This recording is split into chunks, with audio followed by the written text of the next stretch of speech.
කොයි වෙලාවෙ දැක්කේ? ඈ? දැන් ඕන ආන්න ගියාද? ඔහොම මේ යන්න කාමරේට. යන් කාමරේට යන්කෝ. අම්මේ! ඔයා යන්න කාමරේට. අම්මේ! අනේ කුස්සියට ඇවිල්ලා කතා කරන්න පුළුවන් නම් එනවනේ. එයා ඉඳගෙන කුස්සියට ඉන්නලු. එන්නකො මෙහෙට. මෙයාට හරි වැඩි. වෙලා. අඬන්න එපා. ඕක සාමාන්‍ය දෙයක්. ඕක අඬන්න දෙයක් නෙමෙයි. මේක දාගන්න පුතේ. මේක දාගන්න. ඔහොම දාගෙන ඉන්න. ඒක හැම වෙලේම දාගෙන ඉන්න ඕනේ නැහැ. දාගෙන ඉන්නකො ඕක දාගන්න. පස්සේ ගලමු.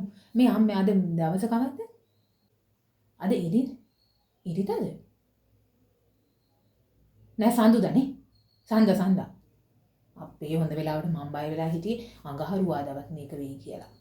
හොඳ නෑනේ. ඉතින් වෙලාවල් බලන්නත් යන්න එපායි.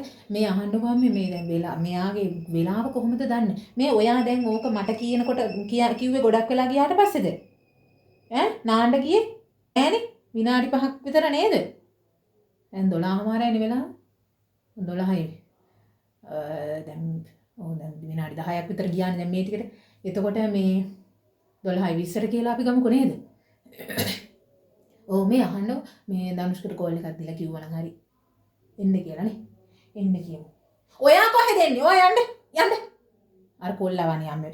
යන්නකො මෙයා දන්නේ නෑනේ. ඔයා යන්න ඔයා යන්න. ඔයා මොකටද එන්නේ කාමරේට? මල්ලිට එහෙම එන්න දෙන්න එපා. දැන් මම මල්ලිව බලන්න කාමරේ දොර වහනවා කොහොමත් මම. ඉතින් තනියම ඉන්නේ කවුරු හරි තනි රකින්න මේ නන්ද ලොකුව මට හරි කෝල් කරලා කියන්නම්කෝ අක්කව හරි එවන්න කියලා. නේද? කොච්චර දවස් ඉන්න වෙයිද දන්නේ නැහැනේ අපේ මේකට සතියක් විතර ඉන්න වෙයිද දන්නේ නැහැ කාමරාස්සේ. එපා වෙයි හැබැයි කෙල්ලට. ඔයා පුතේ මොනවා හරි ඕන වුණොත් කියන්නේ දැන් ආච්චි අම්මා ඉඳීනේ. මට වැඩ තියෙනවනේ දැන් ලෑස්ති වෙන්න එපා නේද? කීයක් වැඩ තියෙනවද? දැන් මම විලාවල් බලන්න යන්න ඕනේ දැන් මං තාත්තට කිව්වෙත් නැහැ තාම කෝල් කරලා. කලින් එන්න කියන්න වෙනවද? අසනීප වෙලානේ ඉන්නේ පුතේ. මොකද්ද කිව්වේ ආච්චි අම්මා? යකෙක් වෙහිලා කිව්වා අක්කට? ඉතින් ඇත්ත. අක්කට යකෙක් වෙහිලා ඉන්නේ ඒ හින්දා තමයි ඔයාට යන්න එපා කියන්නේ අපි. වෙනවනේ. ඊට පස්සේ ඒ යකා ඊට පස්සේ ඔයාගේ එකටත් පැන්නොත් එහෙම තොইলයක් එහෙම නටන්න වෙයි. දැන් අක්කට තව දවස් දෙක තුනකින් තොইলයක් නටන්න වෙනවනේ. නැතුව පිරිමි ළමයින්ගේ එකට තමයි මේ යකා පයින්නේ. ඒකනේ ඔයාට අපි යන්න දෙන්නේ නැත්තේ ඒ පැත්තට. යන්න එපා ඉන්නේ. බුදුහාමේ අක්කා කතා කරත් යන්න එපා. තේරුණාද? කෙල්ලට බලන්න අර ටීවී එකවත් හයි කරලා දුන්නා නම් හරි නේද අම්මේ?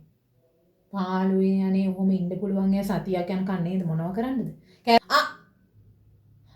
එනවා. යන කාමරේ එළියට කෝට්ටක් ගන්න මම. මගෙන් ඇහුවා. අම්මා කිව්වද යකෙක් වෙහිලා කියලා? ඒක තමයි මගෙන් ඇහුවා යකෙක් වෙහිලා දින්නේ කියලා. මං කිව්වා ඔව් අම්මේ ඊට පස්සේ යකව උඹේ ඇඟටත් පයින්නේ. යන්න එපා කියලා. බය කරන්න එපා නැත්නම් ඔය කොල්ලට දැන් අර කවදාවත් නැතුව කාමරයක් ඇස්සට දාලා දොර වහලා මොකද ඉන්නේ කියලා නේ ඔය බලන්නේ නේද?